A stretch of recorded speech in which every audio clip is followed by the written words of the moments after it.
అందరికీ నమస్కారం. శ్రీమతే రామానుజాయ నమః. 12వ తారీఖు మే నెల 2024 నుంచి 18వ తారీఖు మే నెల 2024 వరకు మేషరాశి నుంచి మీనరాశి వరకు వార ఫలాలు ఎలా ఉందో తెలుసుకుందాం. గ్రహాల స్థితులు ఎలా ఉన్నాయో తెలుసుకుందాం.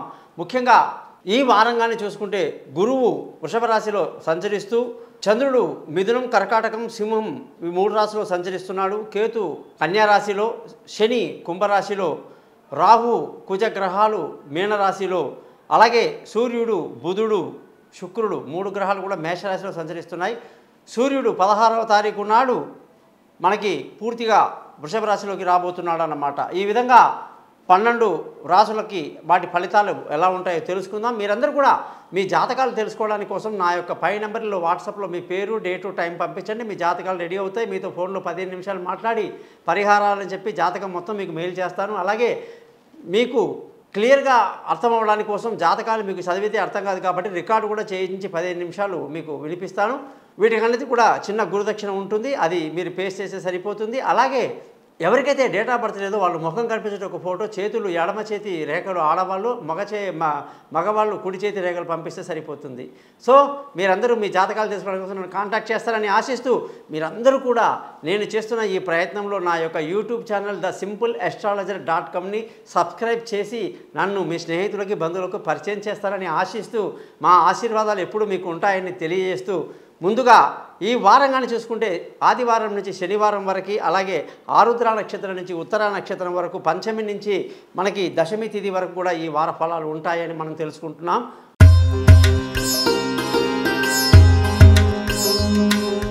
కన్యారాశి వాళ్ళందరికీ కూడా 12వ తారీఖు మే నుంచి 18వ తారీఖు మే వరకు ఈ వారమంతా కూడా బుధుడి యొక్క మార్పు అష్టమంలో వచ్చి ఉండడం వల్ల అనేక చికాకులు, ఇబ్బందులు, లేనిపోని పనికిరాని విషయాల్లో గొడవలు అవి ఉంటే అవకాశం ఉంటాయి. కాబట్టి మానసిక ఆందోళన తగ్గించుకోవాలి.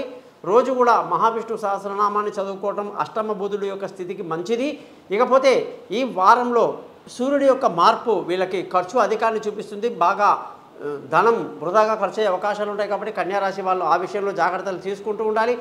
ధనస్థానం కానీ చూసుకుంటే ఈ వారం వాళ్ళకి ధనం యొక్క స్థితి అష్టమంలో ఉండడం వల్ల కుటుంబంలో మనశ్శాంతి లేకపోవటం, పిల్లల చదువుల్లో కాస్త వెనకంజ వేయటం లాంటివి, కుటుంబంలో మనశ్శాంతి లేకపోవడం లాంటివి జరిగే అవకాశాలు ఉంటాయి. కాబట్టి జాగ్రత్తగా ఉండాలి.